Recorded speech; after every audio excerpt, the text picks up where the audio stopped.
president-elect is also focusing on picking his cabinet and his advisors, and on day one pledges to put his team to work.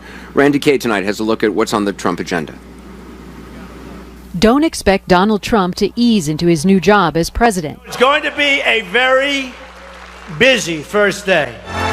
Day one, President-elect Trump plans to take action on everything from ISIS to immigration. On day one, I'm going to begin swiftly removing criminal, illegal immigrants from this country.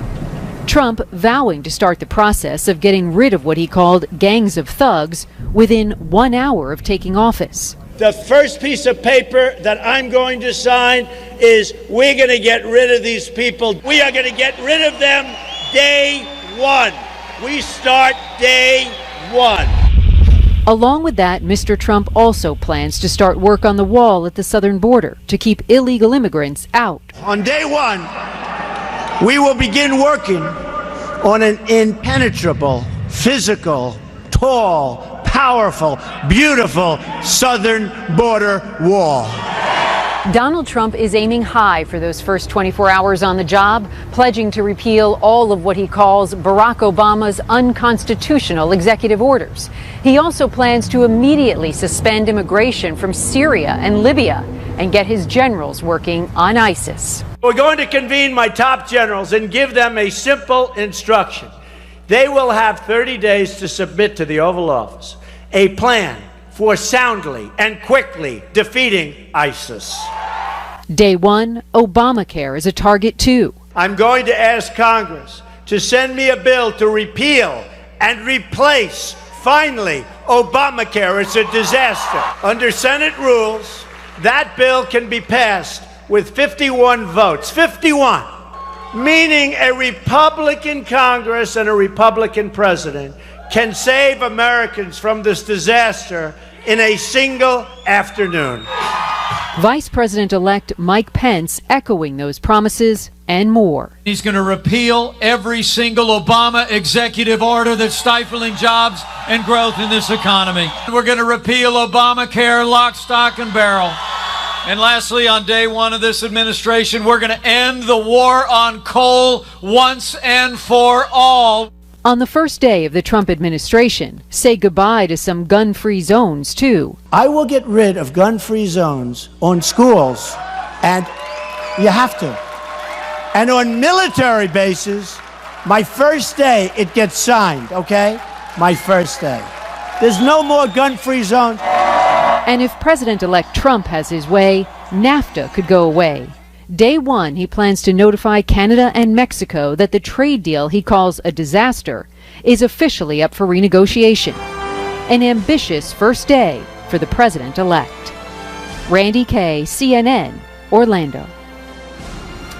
A lot of promises for the first day made on this campaign, no doubt about it. Back with the panel, David Gergen is joining us as well as we continue to see now demonstrations. This one outside Trump Tower in New York City. It's been moving up north through the island of Manhattan. We're also seeing their demonstration in Chicago. We're also told in Portland, Oregon, also Philadelphia as well. There's there you're seeing in Chicago different sizes in different places. David Axelrod, as you watch this, what goes through your mind? Well, what goes through my mind is that you reap what you sow, and the fact is that Donald Trump incited and encouraged and mobilized his base by using language and taking positions that deeply offended these people, and as Van says, frightened them as well. And so this is the result of that. I will say, though, that, and I agree, Kayleigh, I agree with the president. I said it last night. We have one president at a time.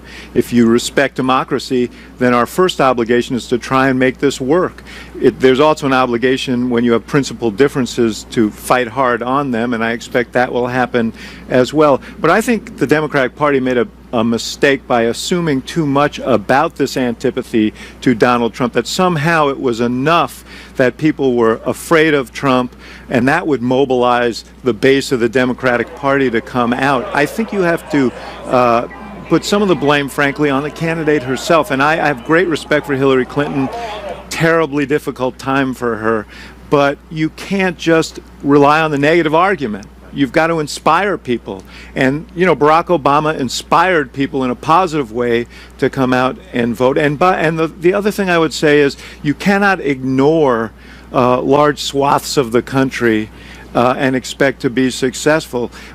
Democrats have to find a way, as Obama did when he ran in 2008, to talk to white working class Democrats. As John knows, he carried the state of Indiana. He did very well in some of these rural areas, and he did much better than Hillary Clinton did yesterday in those rural areas in 2012. You cannot simply assume that you're going to have enough votes among your base and that you can write off swaths of the country. And we know in the general election, she did not step foot in the state of Wisconsin. There were a lot of assumptions made because of this polling that these voters were going to come home to Hillary Clinton no matter what, and that women were going to do that too, because Donald Trump was making the case on gender for her. David Gergen, have you seen demonstrations like this the day after a presidential election in recent memory? No. And I think we can spend a lot of time, Democratic Party can spend a lot of time trying to figure out how to adapt to the future elections.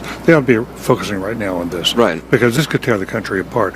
And here we just had an unprecedented election, an unprecedented upset, and now we've got unprecedented protests. And what I think it demonstrates, what it sends home to us, is that the divisions of a very, very poisonous campaign will not disappear with 3 or 4 nice speeches of unity. It's going to take a lot of work to reweave the fabric. So how does that happen, Van? Because that if anything is to work, no matter what you think of Donald Trump or whatever you think of Hillary Clinton, he is the president of the United States and going to be the president of the United States, and this country has to move forward.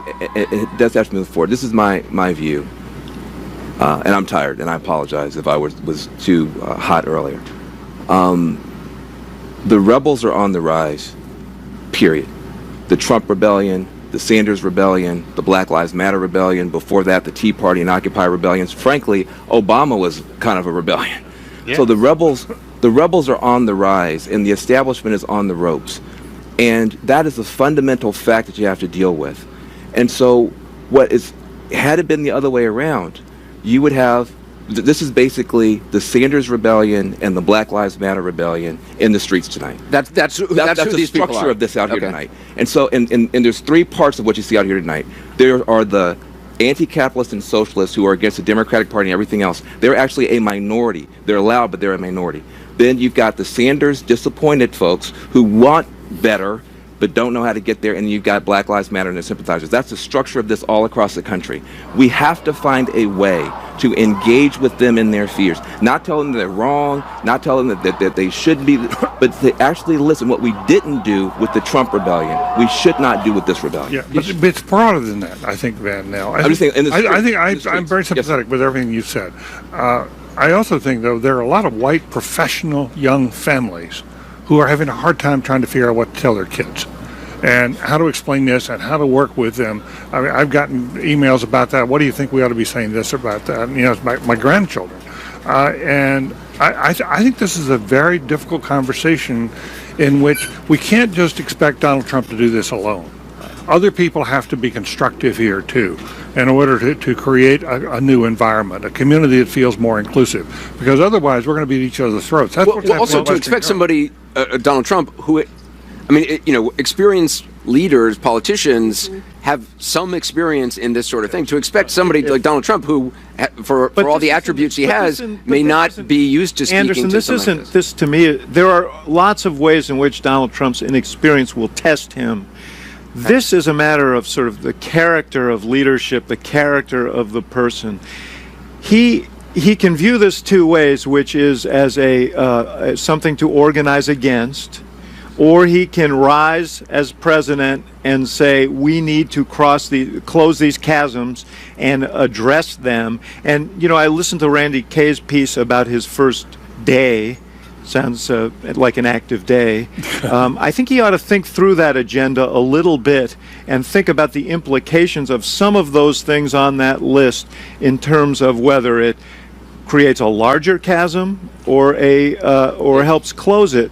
A good John? leader adapts to the moment. Right. He had his campaign agenda. Lots of candidates have had an agenda in the campaign, and then they become president, and they have to do something. I remember else. Guantanamo Bay was going to be closed. Right. Guantanamo Bay was going to be closed. Bill Clinton said he wouldn't do business with the dictators in Damascus and the butchers in Beijing.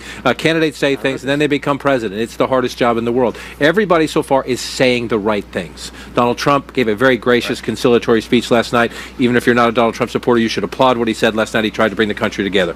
Hillary Clinton today, the president today, everybody's saying the right things. The question in the next critical 10 weeks, we have 70 days, we have 10 weeks, is what do they do?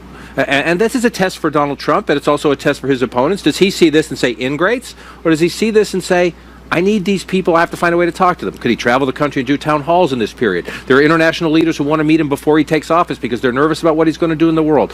Who he surrounds himself with, the decisions he makes over the next... We talked about this Monday night in our final thoughts, sort of what's going to come.